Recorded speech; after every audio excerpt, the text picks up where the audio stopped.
네, 안녕하십니까. 황태순 TV의 황태순입니다. 오늘 2019년 6월 21일입니다. 마침 보니까 지금 한반도에 시진핑 중국 주석이 평양에서 지금 보면 계속 크게 움직이고 있습니다.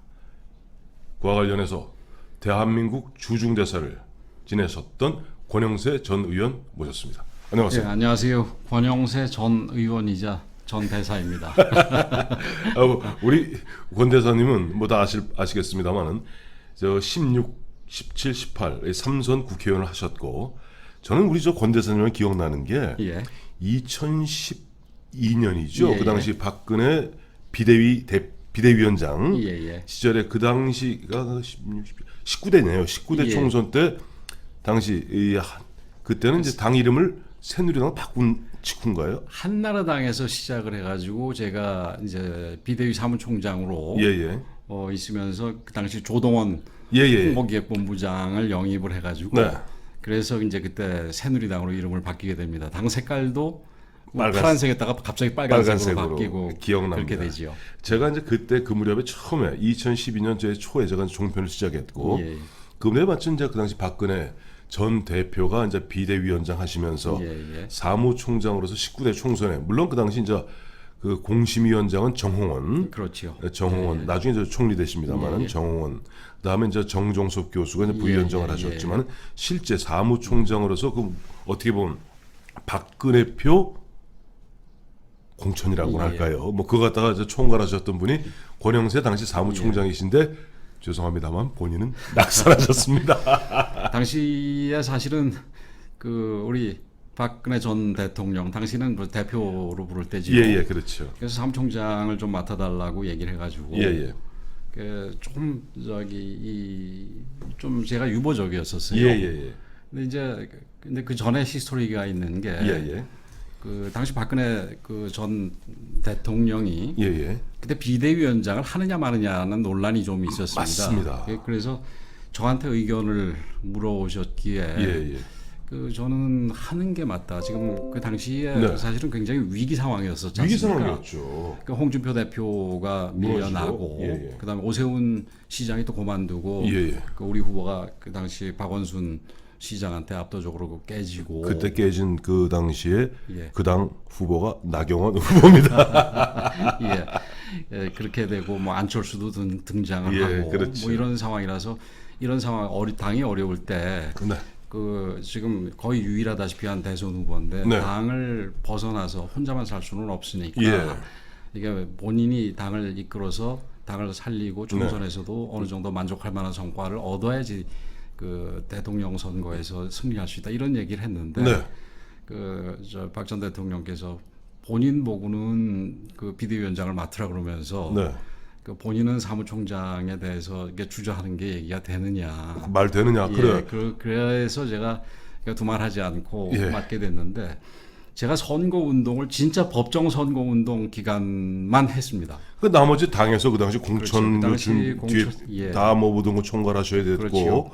그런 입장이 아까도 말씀하셨습니다만 그 당시 제가 기억이 생생합니다. 뭐냐 하니까 그 당시 아마 그저 뭡니까 상황실장을 갖다가 이해훈 의원이 맡았고 예, 기억하고 예, 있습니다만 그렇습니다.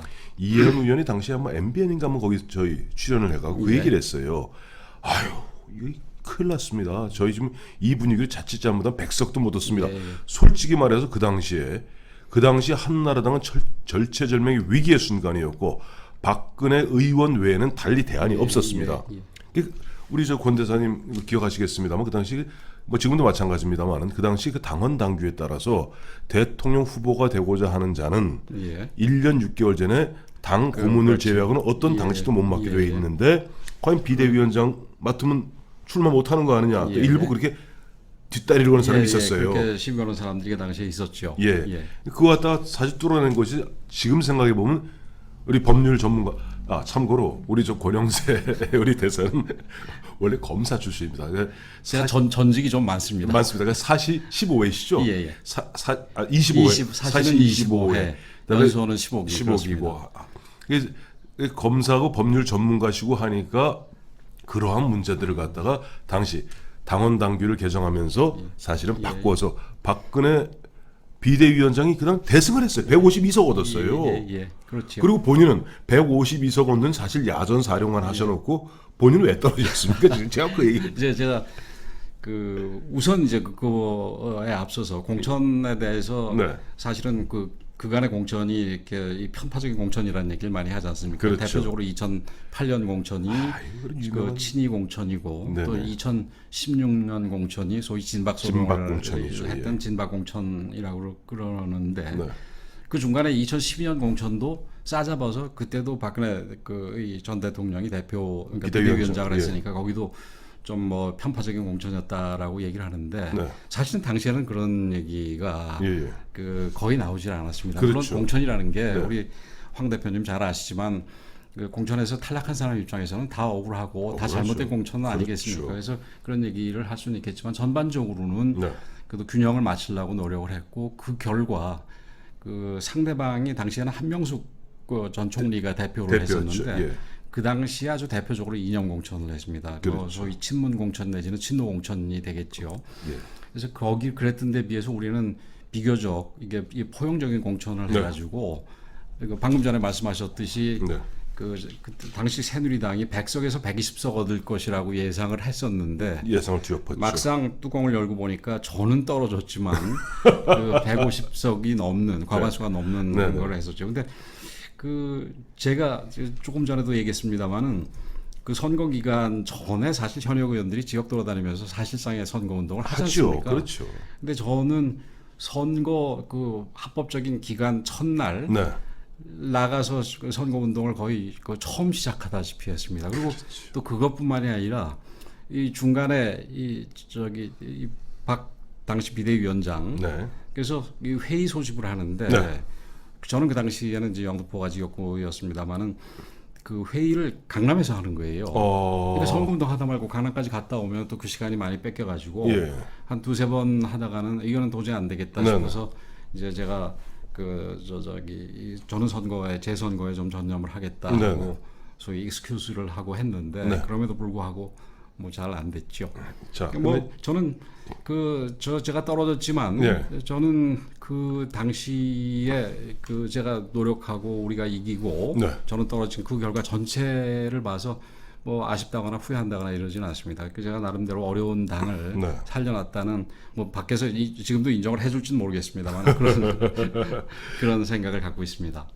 이제 뭐 말씀 나온 김에 보면 이제 박근혜 당시 비대위원장 같은 경우는 공천에 뭐 전혀 관여 안 했죠. 예. 전 그런 부분에서 어떻게 보면 박근혜 당시 비대위원장이 그와 같이 공천에 대해서는 그야말로 권영세 사무총장과 정홍원, 그다음에 정종섭 이 공심위에 전권을 맡겨놓고 손을 뗐기 때문에 저는 굉장히 나름대로 균형 있는 공천이 이루어졌고 그 결과적으로 승리했고 그 힘을 바탕으로 그해 12월에 대선에서 이길 수 있었다고 봐요. 근데 박근혜 사실은 대통령 되시고 난 다음에 2016년에 그게 꼬이면서 사실은 좀 이 모양 이 꼴이 됐는데 박근혜 대통령 요즘 오게 지금 2년 넘게 계시는데 뭐 연락은 사실상 안 되시죠? 제가 뭐 저는 어쨌든 대통령 만드는데 제가 제일 앞장섰던 사람 중에 하나고 네. 나중에 무슨 태블릿 문제가 되는 태블릿 태블릿 있지 않습니까? PC, 예. 거기에 등장한 내용을 보면은 네. 최고 공로자 5명 중에 하나로 이렇게 꼽아놨더라고요. 네. 근데 그런 입장이고 네. 그래서 또 그 정부하에서 제가 국내에서는 역할을 사실 하나도 못했습니다. 그렇죠. 그러나 중국 대사로 네. 이제 오늘 주제가 중국과 관련된 그렇죠. 얘기지만 이 2년을 네. 봉직을 했었기 때문에 제가 변호사로서 한번 명예를 가려고 그랬는데 정중하게 거절을 하시더라고요. 박 대통령께서 나중에 뭐 들어보니까 네. 유영하 변호사인가요? 예, 유영하 변호사. 유 변호사 빼놓고는 뭐 아무도 안 만나고 계시는 것 같습니다. 뭐 좀 안타깝습니다. 네, 그렇죠.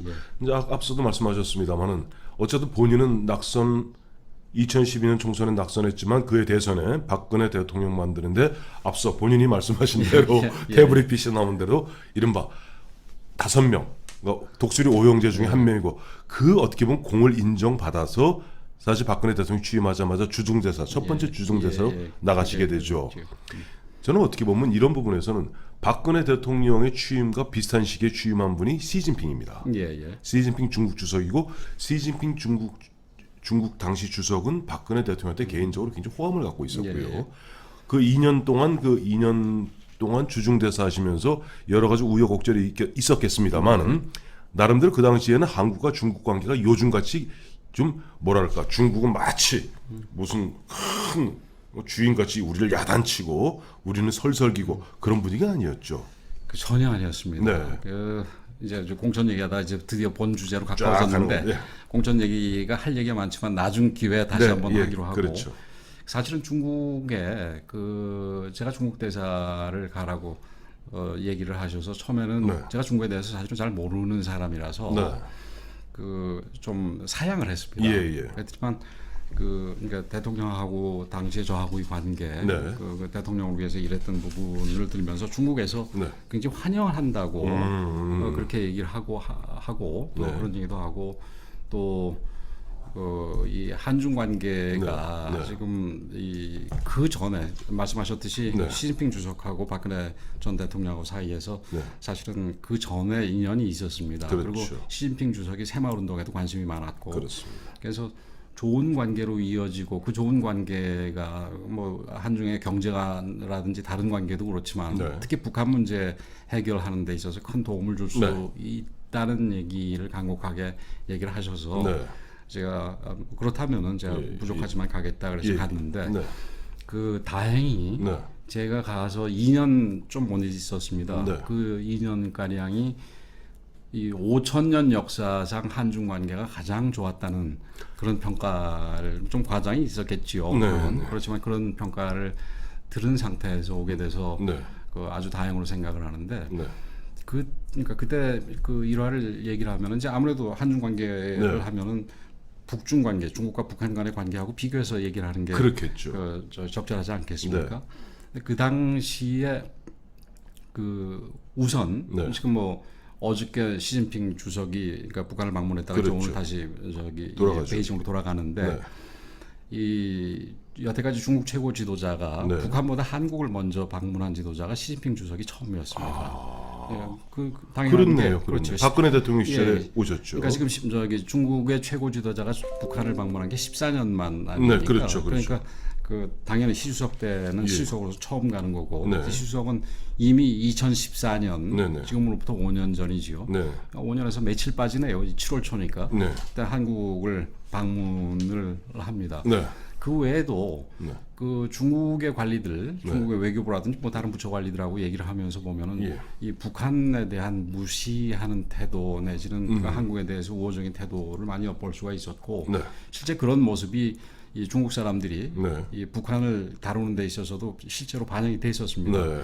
그 중국의 고위 외교관이 네. 그 2014년 제가 알기로는 시진핑 주석 그 방한하기 네. 전인데 네. 북한을 방문을 합니다. 네. 그래서 뭐 한반도 문제라든지 북한 비핵화 문제라든지 이런 거를 논의하기 위해서 갔는데 네. 가서 엄청나게 그러니까 그러고 나서는 이제 저희들한테 소위 디브리핑을 가서 한 얘기들을 해주거든요. 네. 근데 그 과정에서 자기가 들은 얘기를 하면서 네. 자기가 무슨 얘기를 했더니만 자기한테 그 북한 담당자가 네. 당신 중국 외교관이냐 북한 외교관이냐 미국 외교관이냐 미국 외교관이냐 그러니까 북한의 관리들이 예, 그 중국 그러면서- 외교관한테 당신 중국 외교관이야 아니면 미국의 앞잡이야 뭐 이런 식이죠. 그렇죠. 예. 그렇죠. 그러면서 그러니까 이럴라면 오지도 말라는 식으로 얘기를 하더라는 겁니다. 네. 그리고 그래서 예정에 만나기로 했던 사람도 만나게 해주지도 않고 네. 그래서 저한테 디브리핑 하는 말미에 하는 얘기가 네. 다시는 북한 가고 싶지 않다 이런 얘기를 하더라고요. 그리고 또 이제 일종의 해프닝 같은 게 있었는데 네. 지금 중국의 네. 북한의 중국 대사는 아직도 지재룡 대사일 겁니다. 네. 아마 70이 넘은 10년 예. 넘게 북한에서 일을 하고 있는데 네. 그분이 사실은 장성택하고 연결이 좀 된다 그래가지고 네. 처음에 같이 예. 숙청이 된다라는 얘기도 많았습니다. 네. 근데 이제 대사관에 보면은 왜 국경절 행사라 그래가지고 각 나라가 네네. 자기 국경절 때 하죠. 다른 외교사절들을 불러서 무슨 예. 행사를 하지 않습니까? 그렇죠. 그래서 저는 일부러 또 지재룡 대사에 관심이 있어가지고 네. 그러니까 볼 때마다 쫓아다니면서 네. 인사를 했는데 그 사람이 없을 때는 그래도 그냥 뭐 무뚝뚝하게는 인사를 받는데 네. 그때는 이제 국경절 행사니까 네네. 사람들이 제가 주변에 있었을 거 아닙니까? 그리고 자기 휘하에 그 대사관, 그러니까 주 중국 북한 대사관에 근무하는 사람들도 이제 같이 와 있으니까 네. 제가 가서 악수를 청하니까 제 손을 탁 쳐버리고 뭐라고 얘기를 하는데 무슨 욕 비슷하게 하는데 잘 들리진 못하고 그냥 뒤 저기 뺑소니를 하더라고요. 근데 그 모습을 마침 그 중국의 네. 이 외교부 담당자들이 봤습니다. 네네. 보더니만 저한테 와가지고 저 사람들 저러니까 그냥 뭐 신경 쓰지 말라고. 그래서 뭐 저도 그 저 사람 입장을 이해를 하니까 네. 그 뭐 마음에 담지 않는다. 근데 참 한편으로 안쓰럽다. 저 사람들이 그랬지만 그렇다고 그러면서 네. 마치 그러니까 이상한 사람들을 얘기하듯이 그렇게 얘기를 했었거든요. 네.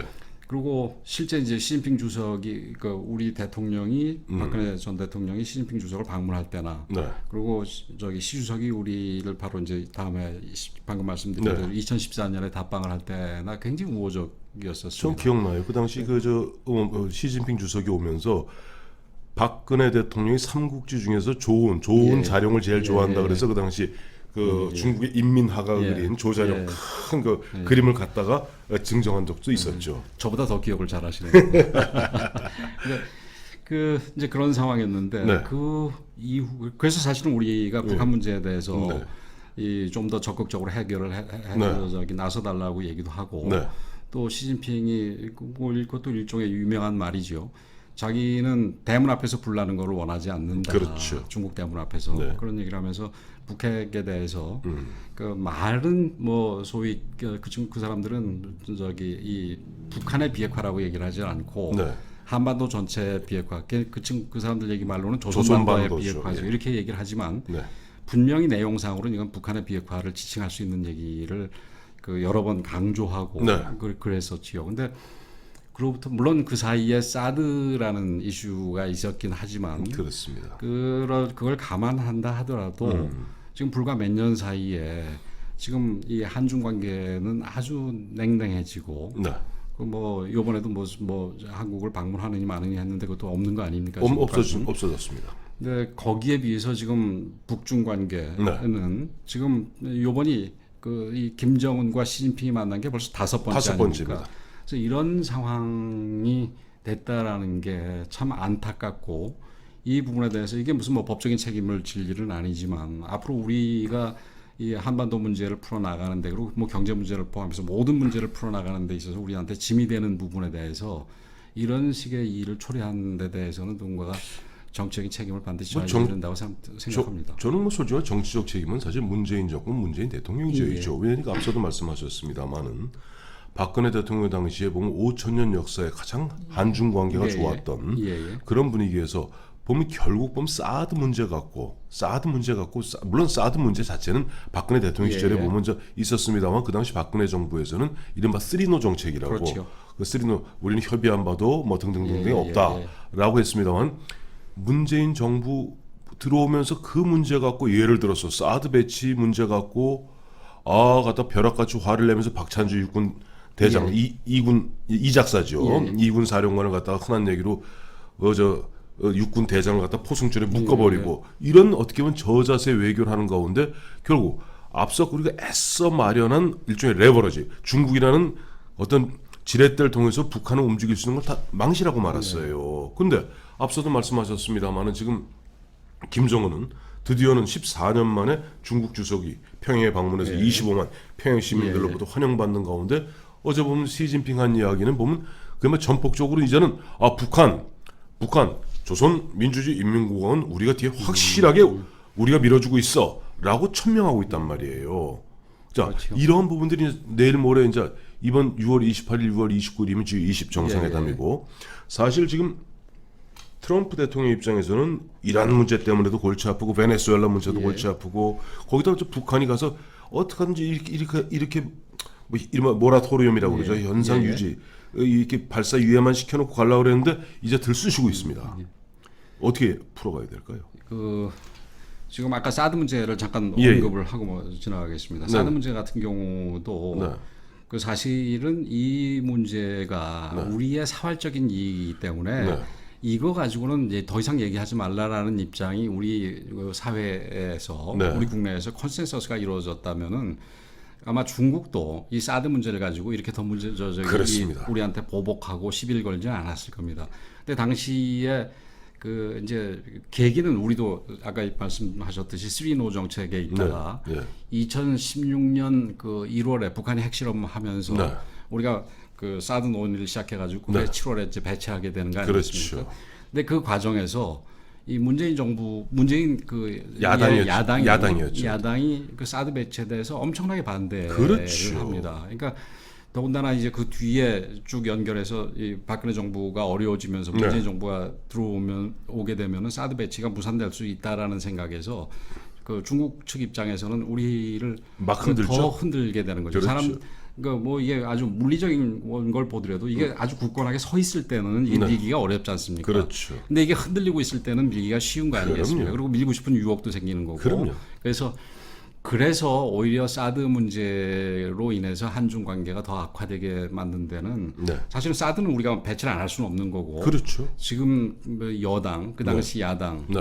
특히 문재인 대통령의 나는 저는 책임도 크다고 생각을 합니다. 근데 지금 요번 이제 그 이 북중 정상회담과 관련해 가지고 지금 앞으로 그러면은 어떻게 풀어 나가야 될 거냐 문제인데 여기에 대해서는 지금 그 방송에서 처음에는 무슨 뭐 우리가 마치 만들어낸 것처럼 저도 저희 우리 황 대표님하고 김영광 전 그 비서관님 얘기하는 것도 들었습니다. 참 웃기는 얘기 아닌가 얘기입니다. 이렇게 생각이 되고요. 예.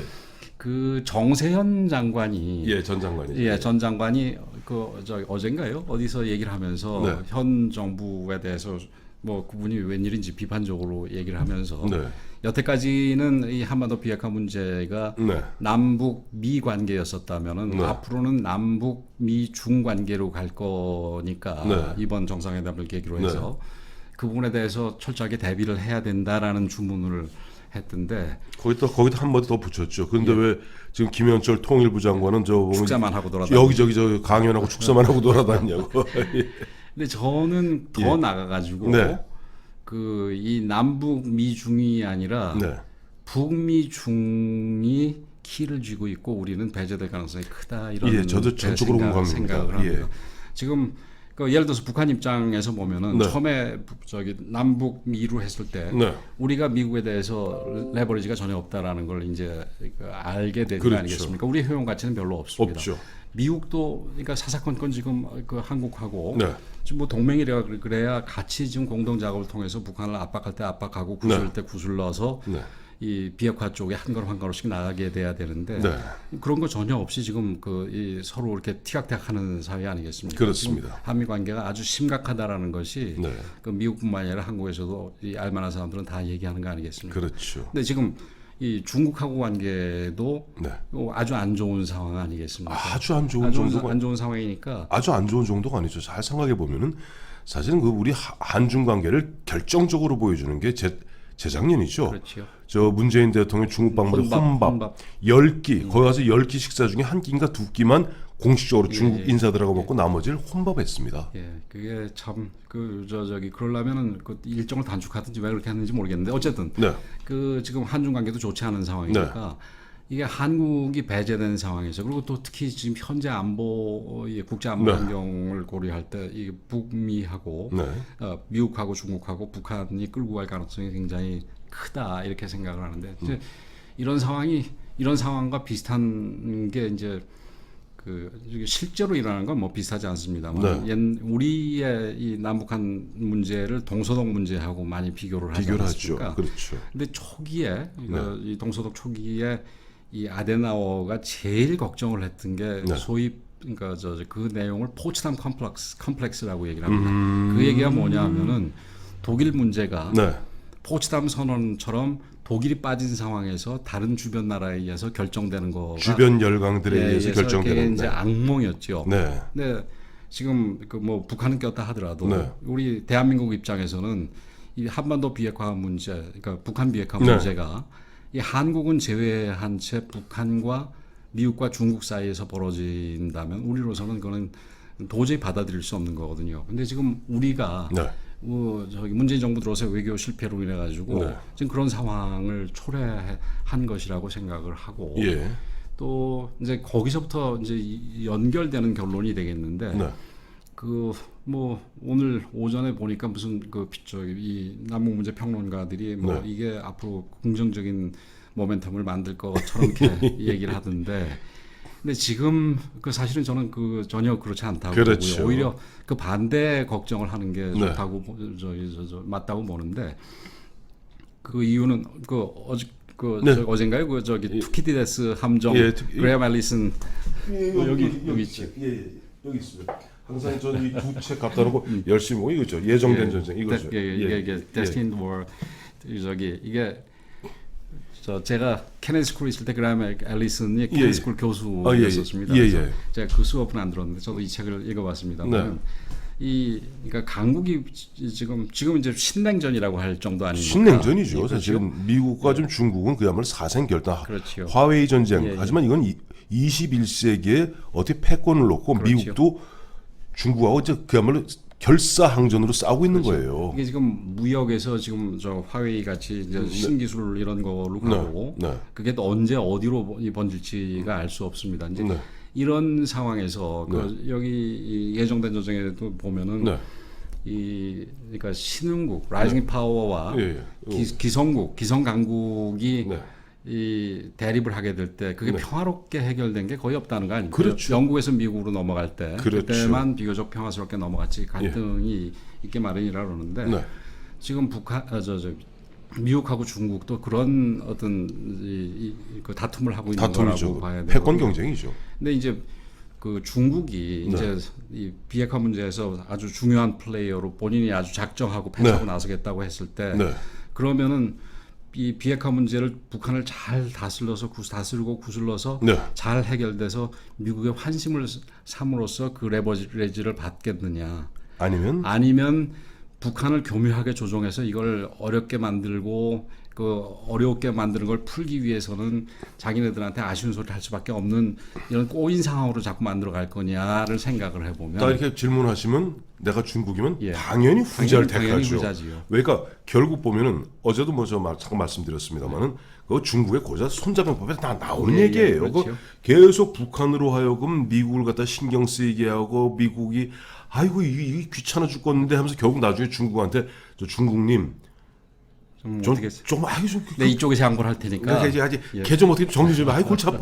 이거 갖다 이런 방향으로 가기가 쉽죠. 그러니까 그 앞서 말씀드렸듯이 그러니까 시진핑 주석이 자기 대문 앞에서 불나는 걸 원하지 않는다고 얘기를 했지만 그 대문 앞에 난 불이 자기 이익에 부합할 때는 불을 내기라도 하겠죠. 그렇죠. 그래서 그런 부분에서 이 부분이 상당히 어려울 것 같다는 생각이 들고 또 구체적으로 제가 그걸 저기 결과를 신문을 하나 뽑아왔는데 워딩 때문에 이 지금 시 주석이 그 비핵화 실현과 뭐 지역 안정에 어쩌고 저쩌고 하면서 건설적인 역할을 하겠다면서도 한반도 문제에 중국에 적극 개입하겠다.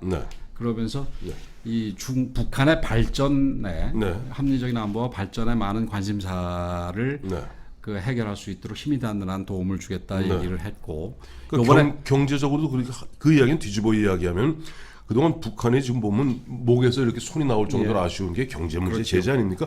그 문제를 의무로 양으로 풀어주겠다는 뜻 아니에요? 그렇죠. 그리고 이번에 이제 같이 시진핑 주석하고 수행한 사람 중에 소위 저기 발전개혁 발개위라고 그러죠. 보통 발전개혁위원회 책임자도 가고 상무부 그러니까 경제상업 그러니까 무역을 담당하는 상무부장도 가고 그렇지 않습니까?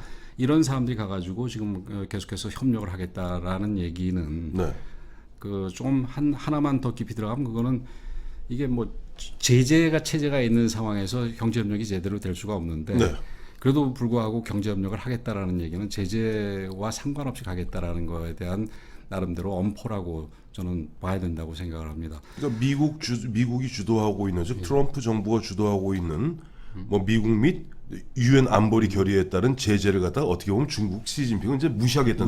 그렇죠. 이제 그렇게 되면은 이 미국 입장에서는 여태까지는 제재를 하고 있으니까 제재가 잘 작동되고 있으니까 시간은 우리 편이다. 급한 거는 북한이다. 그러면서 사실은 하노이에서 그냥 걸어 나올 수 있었던 것도 그런 이유 아니겠습니까? 그런데 이제 시간이 미국 편이 되지 않게 되는 거죠. 이제는 그 뭐 북한이 이제는 중국을 통해서 네. 그 뭐 단동에서 신의주까지 가는 뭐 파이프라인을 통해 가지고 네. 거기 뭐 기름도, 석유도 뭐 맘 놓고 받을 거고 네. 또 그 외에도 여러 가지 그러니까 뭐 대놓고 할지 어쩔지는 모르겠습니다만은 그러니까 중국과 북한 간의 협력을 통해 가지고 네. 제재는 사실은 그 무력화될 가능성이 저는 크다고 봅니다. 그 제재 체제라는 게 참 어려운 게 네. 그러니까 이게 물을 이렇게 뚝을 쏴서 막는 거하고 비슷해 가지고 네. 이 뚝이라는 게 어느 한 부분에만 구멍이 나더라도 그 뭐 물을 못 담아두는 거 아니겠습니까? 그렇죠. 마찬가지로 제재 체제도 예. 어느 한 부분에서 구멍이 나면은 네. 제재가 의미가 없어집니다. 더군다나 중국같이 큰 나라가 네. 제재를 거의 무시하기 시작한다면은 그는 뭐 저기 더 이상 제재 체제라고 얘기를 할 수가 없게 되는 거죠. 그래서 그렇죠. 그런 면에서 아마 네. 저 시진핑 주석의 방북을 두고 네. 그 당일날 새벽쯤에 그 러시아에서 네. 그 대북 제재를 위반한 그 기업에 대해서 제재도 하고 그랬죠, 미국이 제재를 했죠. 그러니까 예. 미국이 경고를 했는데 네. 지금 미국과 중국은 거의 뭐 사생결단을 하고 있는 그렇죠. 상황이기 때문에 예. 그런 경고에 쉽사리 이렇게 넘어갈 게 아니죠. 어떤 면에서 보면은 그러니까 그 이 문제가 네. 미국과 중국의 국내 문제하고도 연결이 되는데 그렇죠. 이제 미국 같은 경우도 지금 트럼프가 곧 이제 재선 얼마 전에 어제 그저께죠. 어제 그저께 보면 이제 재선 도전 선언하지 않았습니까? 예, 플로리다에서 예. 뭐 도전 선언했다고 본격적인 네. 저기 킥오프를 했다고 네. 그 언론에도 나왔던데 네. 그런 문제가 있어서 네. 트럼프 입장에서는 호락호락하게 양보할 수가 없고 사실은 중국도 시진핑 주석이 지금 이 두 번째 임기 5년이 굉장히 중요하거든요. 그렇죠. 그 여태까지는 등소평 이래 확정된 그 두 번 임기하고 물러나는 그렇죠. 그런 시스템이 그 장서민, 후진타오 다 공격을 다 했죠. 그렇게 해왔죠. 예. 네. 그래서 확립된 뭐 두 번을 통해서 사실상 확립한 거로 누구나 인정하고 있었는데 네. 이번 시진핑 체제에 들어와가지고 그게 무너질 것 같다라는 느낌이 강한 거 아니겠습니까? 그렇죠. 그 이유는 뭐 그런 뭐 소문도 돌았지만 그 체제가 지켜질 때는 두 번째 임기 때는 곧 끝나고 이어받을 사람들이 정치국 상무위원 중에 두 명이 이미 들어와 있었습니다. 그렇죠. 리커창하고 그 시진핑도 들어와 있었고 그 전에도 그런 식이었고 그래서 사실은 뭐 저기 후춘화하고 또 누구 하나 정도가 들어왔을 거라 생각을 했는데 지금 사실은 그 후춘화가 강력한 후계자로 각광을 받다가 지금은 거의 뭐 잊혀진 원래 후춘화가 원래 후진타오가 사실상 거기는 격세지명하지 않습니까? 공청단파지요. 예, 공청단파 이게 격세 한 띠도 여기 말고 그 다음은 갸다라고 했는데 지금 후춘화가 사실 후진타오가 지명을 한 건데 지금 흐지부지됐어요. 예. 그래서 그 지금 이제 시진핑 주석이 네. 2022년이죠. 22년에 임기 두 번째를 마치면은 네. 거기 바통을 이어받을 두 명이 지금 현재 그 이 정책 상무위원 중에는 없죠. 잘 안 보인다는 얘기입니다. 예. 근데 그 얘기는 실제로 이제 계속해서 그 시진핑 주석이 여태까지 룰을 깰 거라는 얘기인데 지금 최근에 중국이 경제 상황이 그렇게 좋지 않지 않습니까? 거기다 홍콩 문제까지 있잖아요. 홍콩 문제까지 있지요. 거기다가 또 지금 이제 미국하고 무역 가지고 싸우면서 네. 더 어려워지는 상황에서 네. 만약에 시진핑 주석이 호락호락하게 양보를 할 경우는 국내적으로도 그 이 나름대로 잠재적인 적들 네. 지금은 뭐 여러 가지 이유에서 꼼짝을 못 하고 있지만 그 사람들이 들고 일어날 가능성이 있으니까 네. 시진핑 주석으로도 강하게 갈 수밖에 없을 겁니다. 근데 강하게 한다라는 얘기는 이제 지금 저기 북중과의 협력과 관련해서 아까도 얘기했듯이 북한을 잘 구슬러서 내가 이렇게 잘했으니까 나한테 뭐 좀 보상 좀 줘라 이런 식의 태도가 아닐 거라는 얘기죠. 그렇죠. 그래서 그런 점에서도 좀 걱정이 되고 예.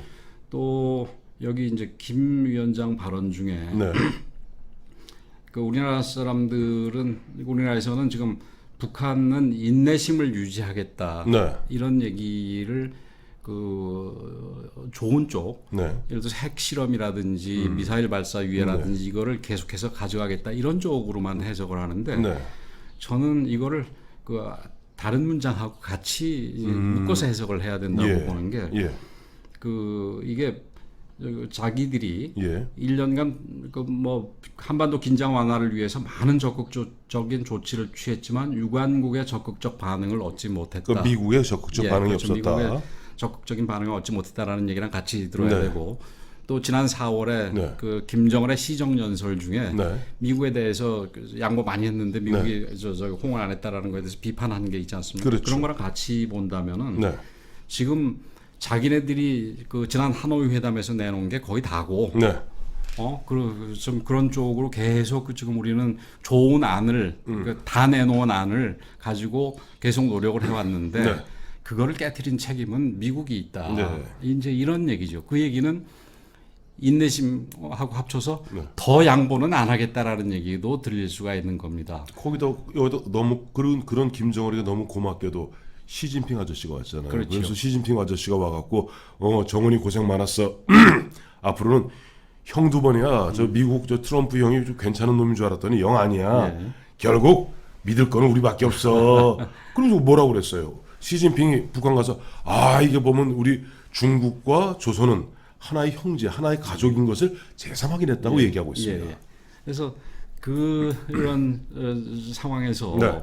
이게 북한도 네. 미국하고 대화를 뭐 실무 차원에서 하긴 하겠지만 네. 그 실무 차원의 대화가 네. 진전되기는 안타깝게도 쉽지 않다. 네. 이렇게 생각이 됩니다. 근데 저는 이 문제를 보면서 네. 우리가 그러니까 소위 햇볕 정책이라는 거를 그 DJ 김대중 정부에서 시작을 해서 쭉 해보지 않았습니까? 네. 근데 그거는 이 모델이 그 동서독의 소위 동방 정책 아니겠습니까? 예.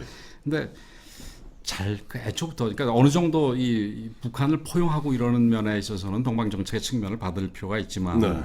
이게 거의 서독에서 한 거를 거의 다 우리한테 적용할 수는 없는 거다 이렇게 생각을 합니다. 네.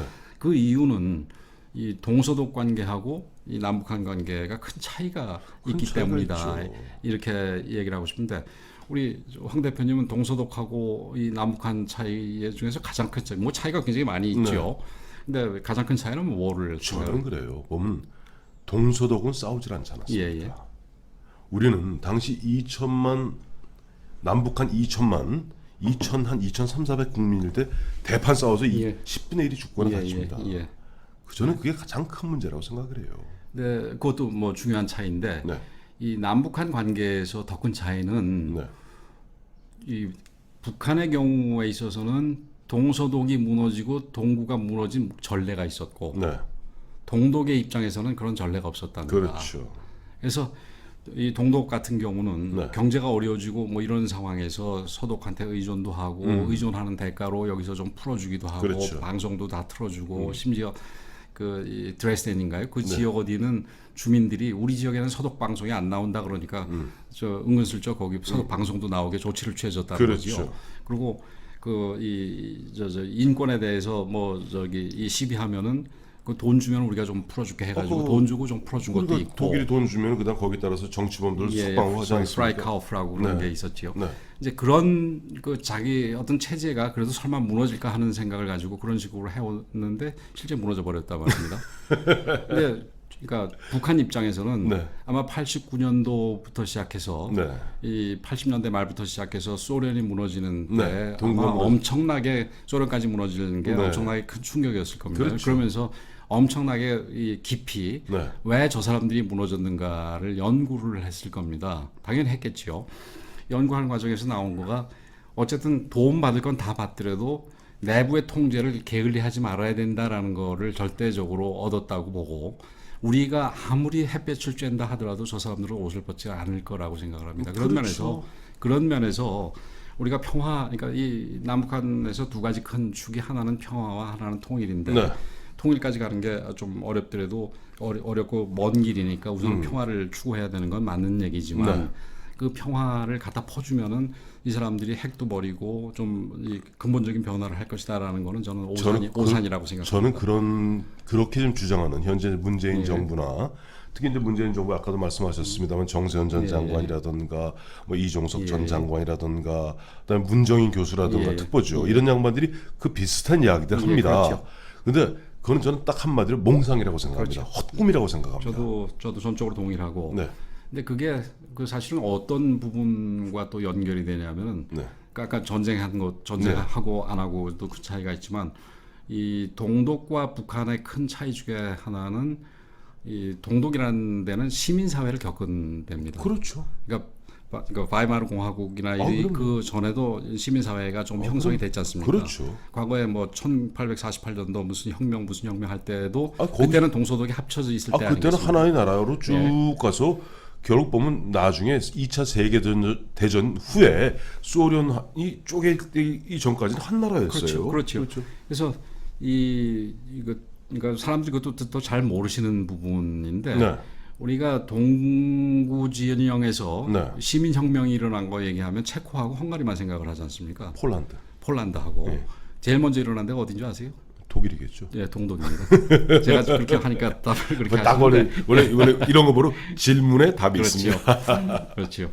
그 기회를 드리기 위해서 제가 질문 형식으로 예.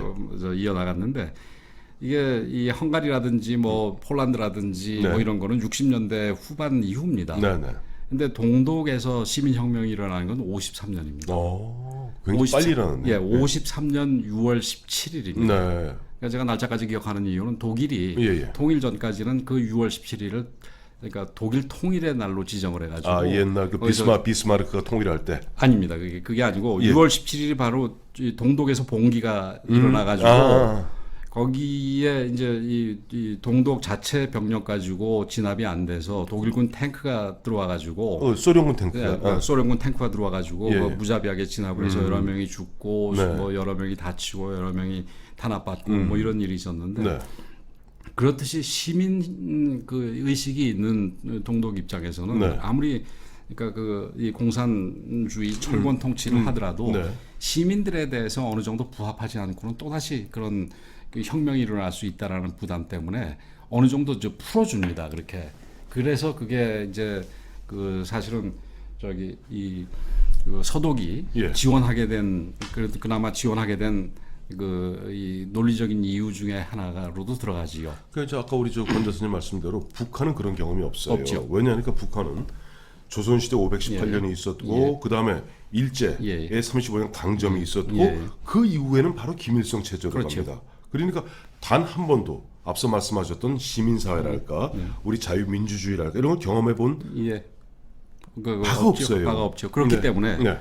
동독 같은 경우는 그 전례도 없었지만 그 시민 사회하고 어느 정도는 그 타협을 할 수밖에 없었기 때문에 좀 풀어줘야 됐는데 북한은 아니죠. 북한 같은 경우는 그게 이 동독의 전례도 있을 뿐더러 이 시민 사회도 없었기 때문에 마음 놓고 탄압을 하더라도 그렇죠. 이게 이 봉기가 일어나거나 이럴 가능성이 없다는 것이요. 거의 이러고 했죠. 이제 김일성, 김정일, 김정공이다. 이거 풀어주면 안 돼.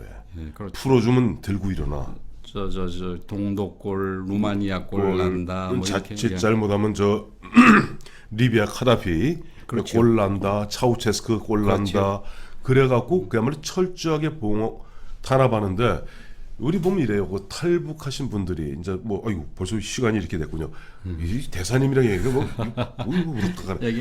야, 역시 대사님이 보면 이 주중 대사도 하셨고 삼선 의원도 하셨고 검사도 하셨고 아까 이 북한 문제 등 하신 게 사실 검사하시면서 다시 안기부 YS 시절이죠. 예. 안기부에 또 파견 검사하셔갖고 또 이 안보 문제, 대북 문제에 또 능통하십니다. 그리고 제가 검사 시절에 또 독일 통일국에 파견을 나가서 그렇죠. 거기서 한 1년 가까이 있었습니다. 그래서 독일 통일 문제에 관심을 많이 갖고 보고 있습니다. 그래서 결론적으로 그래 보면 결국 우리 많이 이제 보면 탈북한 지금 한 3만여 명이 지금 우리 흔한 이 세터민이라고 하고 또 북한의 어떤 인권 문제에 대해서 걱정하는 세계적인 뭐 수잔 솔티라든가 이런 사람 공유하는 얘기가 뭐냐니까 북한이 저런 식으로 김정은 체제가 이제 남쪽으로부터는 어쨌든 김현철이 알아서 그 좀 쌀 못 퍼줘서 안달이고 문재인 정권에서는 그다음에 이제 시진핑은 뒤에서 이제 뒤 봐주겠다고 이제 걱정하지 말라고 그러고 결국 죽어 자빠지는 건 북한 인민들입니다. 그렇죠. 북한 인민들입니다.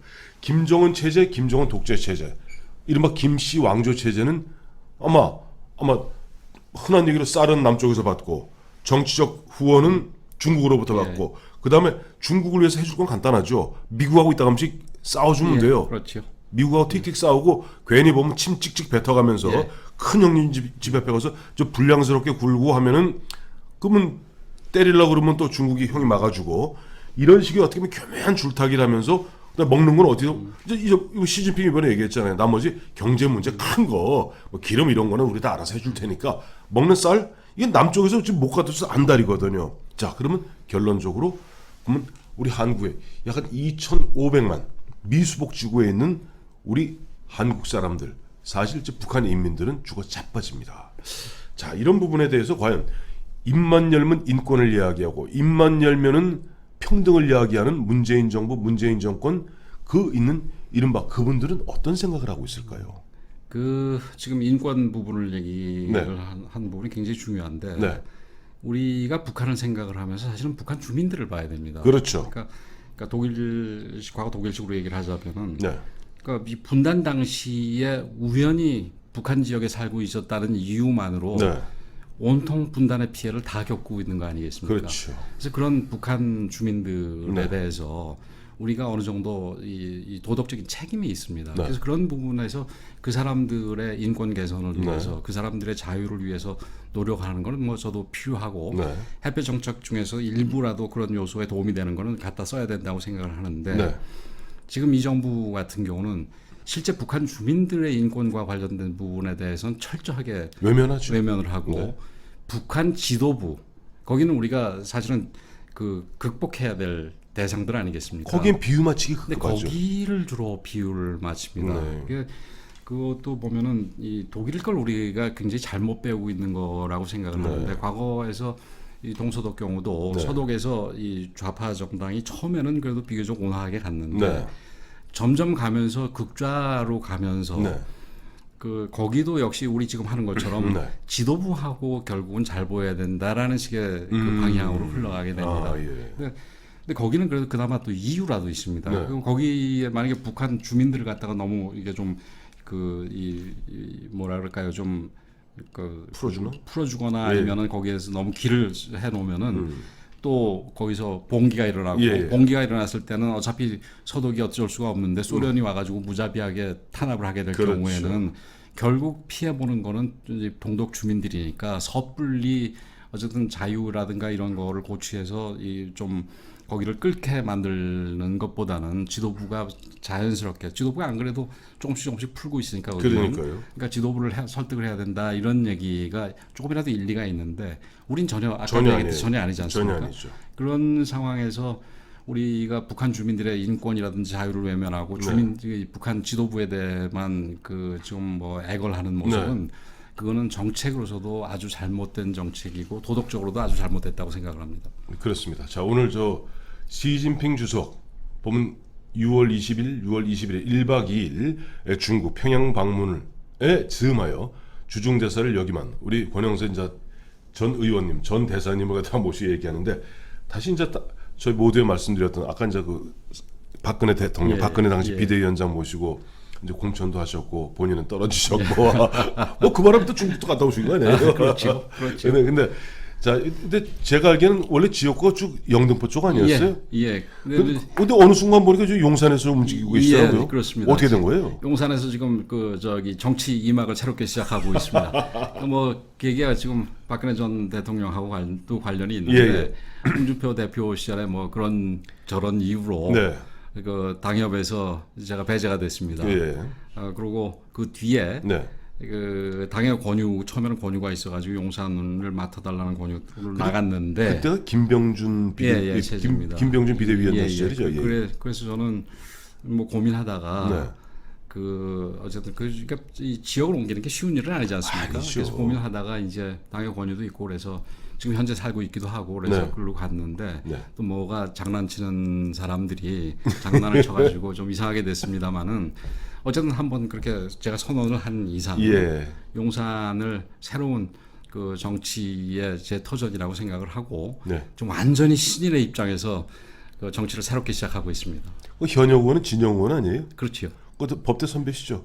뭐 법대고 뭐 이 저기 고시고 다 선배고 의원 생활은 제가 조금 먼저 했습니다. 그렇죠. 우리 17대부터 하셨죠, 진영 의원님. 진영 의원은 17대 의원 하셨고 저는 16대 중간에 들어갔죠. 이제 보궐선거로 2002년에 그 당시 이제 처음에 빠지를 다셨죠.